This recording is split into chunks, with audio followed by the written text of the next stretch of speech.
My boyfriend Sebastian and I had been dating for a year now, and to celebrate that anniversary, we decided to stay at a bed and breakfast about an hour outside of the city we lived in. It was in a small town, outside in the countryside, near a whole bunch of walking trails we could go on to get out into nature.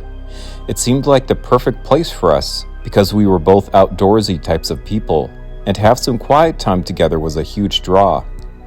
When we arrived in the early afternoon, the older couple that managed the place checked us in and offered us some coffee and tea, which we gratefully accepted. As we drank it, we conversed with them in the living room, which had lots of recliners for guests to curl up and read a book or something. But they also had a Christmas tree with loads of lights on it, which we thought was really weird. I mean, it was the middle of June, long past the time most people took down their decorations. When we asked the couple about it, they waved us off and said they were just those types of people. The tree was fake at any rate, so at least it wasn't shedding pine needles everywhere. We finished our drinks and went out for a walk on the grounds outside. It was pretty. There were a whole bunch of trees I couldn't name, all evenly spaced out, making it seem like we were walking through an orchard. The sun started to set, and my boyfriend sat me down on a bench and said he had something important to tell me. He brought out a ring and asked me to marry him. It took me so off guard that I didn't respond for what seemed like a minute. "What do you mean?" I asked. "You want to marry me?" I asked. He was the perfect guy, so I didn't think he'd ever ask. He laughed and so did I before I told him of course I would. "I just don't want to ever lose you," he said. We kissed as the moon rose above us. After a while just sitting together and sharing the moment, we headed back to our room and went to bed. We were beat. That was when the nightmare began. Sebastian shook me awake in a heated fervor. I looked at the clock. It was 3 a.m. Sweat dripped off his face and into my eyes and mouth. I coughed. "Shh," he told me. "Something's wrong. Do you hear that?" His concerned behavior put me into high alert.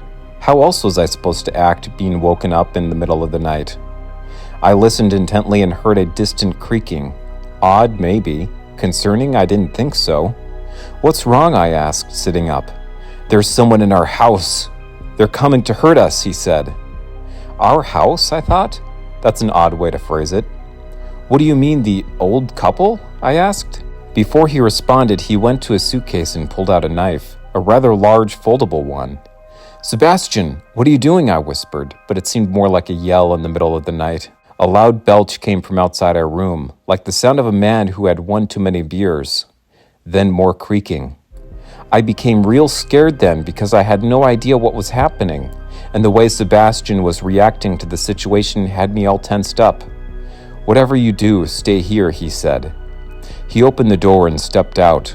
Concerned not just for him, but also for the others in the house, I decided to follow him, staying 10 steps behind in case I needed to run. The house was dark, creepy, the only light coming from the Christmas tree in the living room.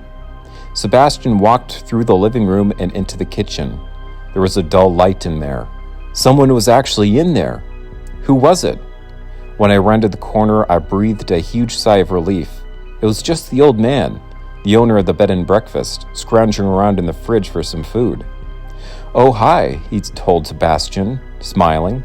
"You hungry too?"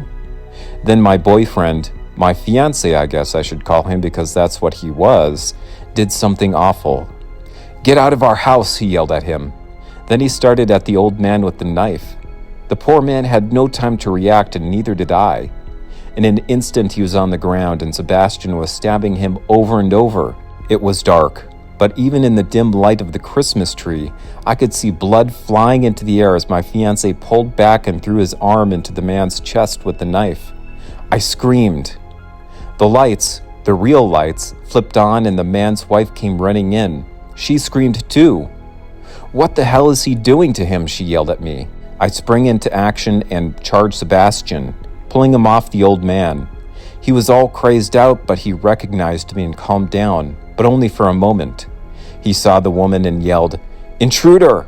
I told the woman to run, and she did, straight out of the house. "Yeah, that's right," my fiancé told her after she was out of sight. "I better not see you back here." I called the police, confused about what was happening. but also scared now of Sebastian and what he was capable of. But he just sat on the floor in the kitchen, swinging and swaying like he was being controlled by some voodoo doll or something. Who did I just agree to marry? The police came and it was safe to say a full investigation was going to take place, but it didn't take long for everyone to figure out what had actually happened. When Sebastian was brought to the hospital to get checked out for some cuts and bruises, they found something shocking. He had suffered a massive aneurysm at some point during the night and was bleeding in his brain. The doctors concluded that may have made him think we were back in our own home in the city, that he was actually believing there were some sort of intruders in his home and that he needed to protect himself and me. Absolutely crazy. Unfortunately, he died a week later, and I was never able to talk to the normal Sebastian again. I cried for a long time after that. Not only for him, but also for the old lady who had her husband taken away so suddenly. It was supposed to have been a fun getaway. We had even gotten engaged, for goodness sake. But it turned into a horror story. One that didn't have any easy explanations. Even the doctors didn't know exactly what had happened for the things to play out the way they did. I didn't see or date anyone for a while after that. But when I finally did, I told him to screen himself for potential brain aneurysms. I wasn't going through that again.